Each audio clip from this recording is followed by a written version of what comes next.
महामूर्ख तेनालीराम। महामूर्ख तेनालीराम महामूर्ख तेनालीराम कभी हो सकते हैं क्या? विजयनगर साम्राज्य में होली का त्योहार बड़े धूमधाम से मनाया जाता था। महाराज कृष्णदेव राय और उनकी प्रजा दोनों ही होली के त्योहार के लिए बहुत ही उत्साहित रहती थी। होली के त्योहार पर राज्य में अनेक प्रकार के प्रतियोगिताएं होती थी, जिसमें जीतने वाले को बड़े बड़े इनाम दिए जाते थे। सर्वश्रेष्ठ गायक, नायक, नर्तक, वादक, हास्य कलाकार, चित्रकार सबको ही इनाम मिलते थे। परंतु सर्वश्रेष्ठ पुरस्कार महामूर्ख का था। जिसको भी महामूर्ख होने का पुरस्कार मिलता उससे सबसे अधिक स्वर्ण मुद्राएं मिलती थी। प्रतिवर्ष तेनालीराम हास्य कलाकार का पुरस्कार जीत जाते और पुरस्कार के फलस्वरूप उन्हें बहुत सारी स्वर्ण मुद्राएं मिल जाती। दरबारी इस बात से जलते थे। एक वर्ष होली के उत्सव पर दरबारियों ने सोचा कि कुछ भी हो जाए, इस बार हास्य कलाकार का पुरस्कार तेनालीराम को नहीं मिलना चाहिए। तेनालीराम ने छका कर ठंडाई पी। इस वर्ष दरबारियों ने एक चाल चली। उन्होंने तेनालीराम के एक सेवक को मिला लिया और होली की पूर्व संध्या पर तेनालीराम को भांग वाली ठंडाई खूब पिलाए। तेनालीराम को छका कर ठंडाई पीता देख सारे दरबारी अति प्रसन्न हुए। उन्हें पता चल गया कि इस बार तो इसे किसी भी हाल में सर्वश्रेष्ठ हास्य कलाकार का पुरस्कार नहीं मिलेगा। अगले दिन की सुबह हुई। सब दरबारी दरबार पहुंचे। प्रतियोगिताएं होने लगी। राजा कृष्णदेव राय ने इधर उधर देखा, दरबार में तेनालीराम उपस्थित नहीं थे।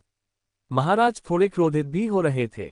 दोपहर हो गई। प्रतियोगिता से कलेवा का अवकाश भी समाप्त हो चुका था और फिर से प्रतियोगिताएं शुरू हो चुकी थी।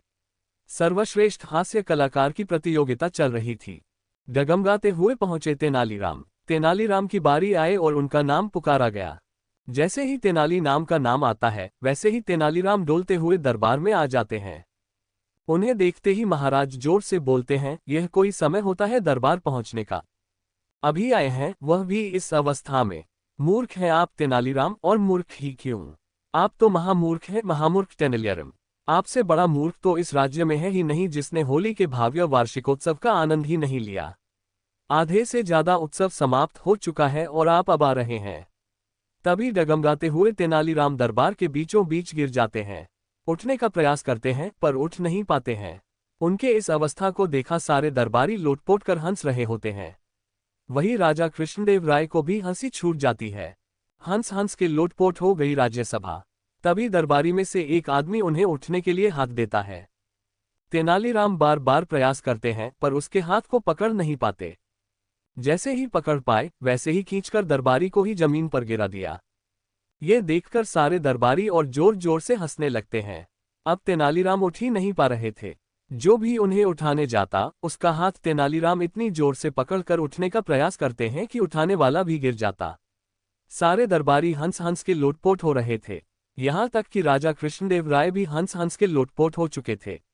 तब अचानक से तेनालीराम उठकर खड़े हो जाते हैं, जैसे उन्हें कभी कुछ हुआ ही नहीं था। हंसते हंसते राजा तेनालीराम से पूछते हैं, यह क्या था?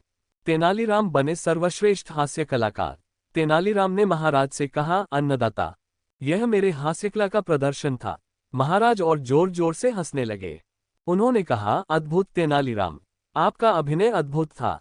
आप सच में सर्वश्रेष्ठ हास्य कलाकार हैं। ये सुनते ही सारे दरबारी सन रह गए, जिन्हें अब तक लग रहा था कि तेनालीराम हास्य का पात्र बने हैं। उन्हें अब झटका लग चुका था। तब तेनालीराम ने दरबार में कहा, मेरे मित्रों ने काफी प्रयास किया कि मुझे भांग वाली ठंडी पिलाई जाए। इसके लिए उन्होंने मेरे एक सेवक को भी कुछ मुद्राएं दी, परंतु वे जिन सेवक को अपना समझ रहे थे, वह मेरी ही आज्ञा से उनसे मिला हुआ होने का अभिनय कर रहा था। महाराज ने कहा, फिर तो श्रेष्ठ अभिनेता का पुरस्कार भी आपके सेवक को ही मिलना चाहिए। तेनालीराम ने भी मुस्कुराकर हामी भर दी। तेनालीराम बने वर्ष के महामूर्ख। तेनालीराम को श्रेष्ठ हास्य कलाकार के पुरस्कार में स्वर्ण मुद्राएं दी गईं। अपने पुरस्कार को लेने के बाद भी तेनालीराम दरबार में महाराज के सामने ही खड़े रहे। तब महाराज ने तेनालीराम से पूछा, क्या हुआ, आप अपने पुरस्कार से संतुष्ट नहीं है? तब हाथ जोड़कर तेनालीराम ने कहा, अन्नदाता, मैं इस पुरस्कार से संतुष्ट हूं, परंतु अभी थोड़ी देर पहले आपने मुझे महामूर्ख की उपाधि भी दी थी। मैं यहां उसका पुरस्कार प्राप्त करने हेतु खड़ा हूं। तेनालीराम की बुद्धिमत्ता पर प्रसन्न राजा कृष्णदेव राय ने घोषणा करवाई। होली वार्षिकोत्सव का सबसे बड़ा पुरस्कार यानी महामूर्ख पुरस्कार भी तेनालीराम को दिया जाता है। इस प्रकार से तेनालीराम अपनी बुद्धिमत्ता से इस वर्ष एक नहीं दो पुरस्कार जीत गए। वहीं दरबारियों को एक नहीं बल्कि दुगनी विफलता का सामना करना पड़ा। दोस्तों, आशा है आपको ये कहानी पसंद आई होगी। तो प्लीज़ लाइक करें, कमेंट करें और अपने फ्रेंड्स के साथ शेयर भी करें। इसी तरह की मज़ेदार हिंदी स्टोरीज के लिए हमें सब्सक्राइब करें। Please please please, thanks.